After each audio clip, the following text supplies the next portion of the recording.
So everyone, it's 8 p.m. in Frankfurt.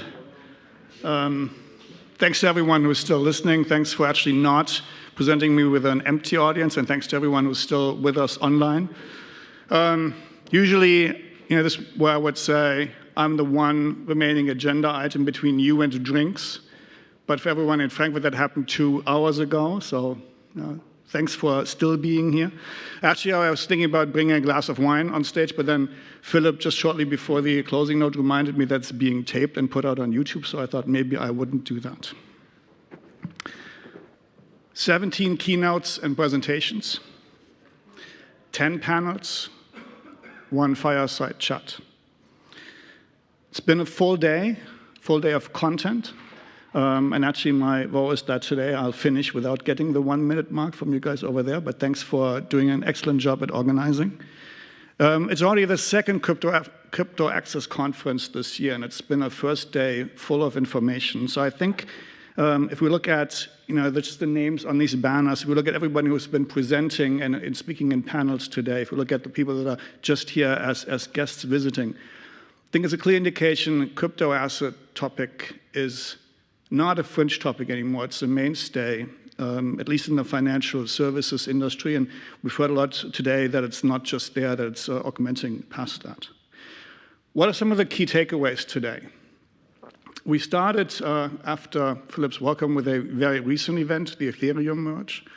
That's a very technical topic, but I think it highlights the topic of energy consumption. I think one that's been talked about a lot in the crypto industry, and one, as we're moving from crypto winter to winter in Europe, with the war in Ukraine and the gas crisis, I think it's a topic as relevant as ever, gives us a lot of food for thought.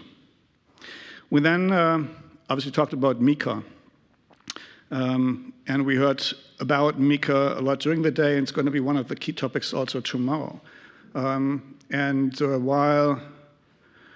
for a Big Four, regulation is always a great topic. It means business. We often talk about regulation being an obstacle, being a hindering stone. We heard a lot today, and from many different representatives standing for different types of industry, that it's actually leveled the playing field. So that we think overall it's a good development, and even some of the key representatives of centralized exchanges worldwide say they actually embrace regulation, because it creates safety, it creates an environment for all of us to thrive, and for the products that bring real value to people to actually develop. And also looking at where we are in Germany, and hopefully looking at Europe, and knowing how lengthy all these legislative processes can be, I think we can actually be quite thankful, and maybe also goes to show how very important the topic is, how quickly MiCA has been developed. We're now actually counting down. We're in the transition phase, so hoping for a harmonization of regulation in Europe, and it'll be interesting to see, how companies that are already out there today working under the very disparate regulatory schemes we have in Europe and worldwide, how that's going to change, how that's going to harmonize. Very big topic this morning, I think one very, very important and also dear to our heart, education. Again, thanks to Frankfurt School and Binance for announcing I think an excellent partnership program aimed at getting more people access to crypto-specific education, which they would otherwise not have. Looking at fostering women in technology, but also people who would otherwise not maybe afford an education program here at the Frankfurt School.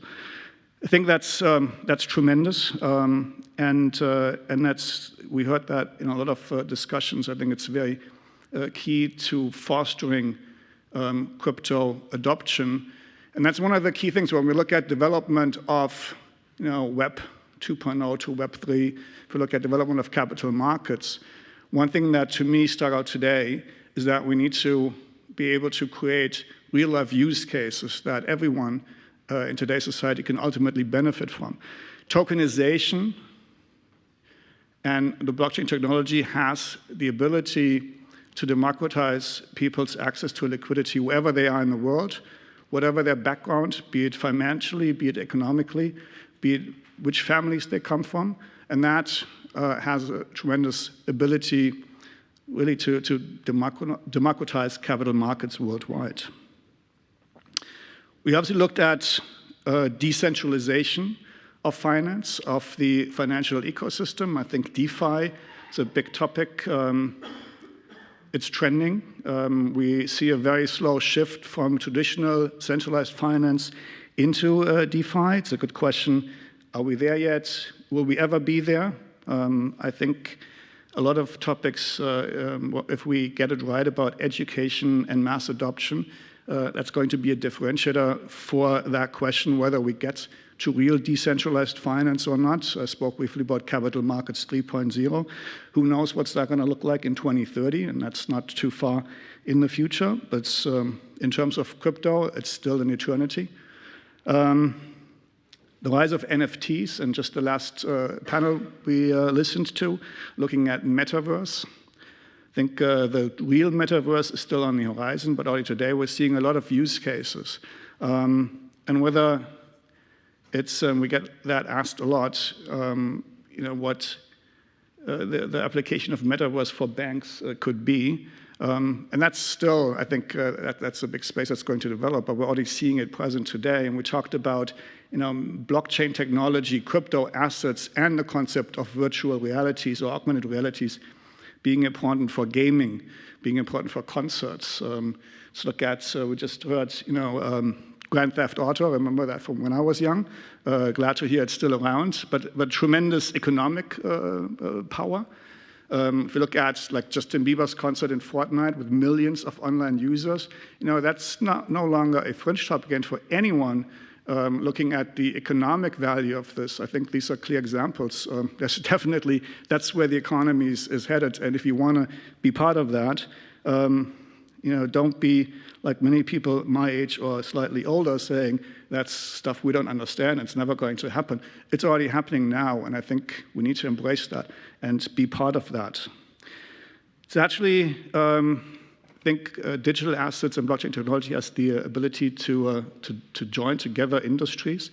Spent my career in financial services, so I'm very happy about that because it's my chance to break out of financial services and maybe do something fun for a change. So I'm very much looking forward to the topics we will hear about tomorrow. I think for me, one very important concept to think about as spend the day listening to presentations in here, talking to many, many people outside, having wonderful conversations, sharing a lot of insights. I think it's very important to understand everyone here, everyone who's shown up, who's here, everyone who got a ticket and is watching us online, maybe since 9 o'clock this morning.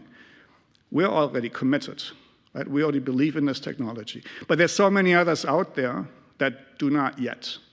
And I think if we really want to see this industry be successful and actually reap the benefits that we believe the technology and the concepts built on that technology can deliver to us, to society, then we need to stay strong in educating people, in building applications that actually have a real relevance to people. And if we do that, then we have a fantastic chance of making this a tremendous success. And with that, again, I'd like to just thank everyone for the time here, for all of the insights, for all of your thoughts, for the questions, and I look forward to a tremendous day tomorrow. And with that, let's have a glass of wine or two. Thank you.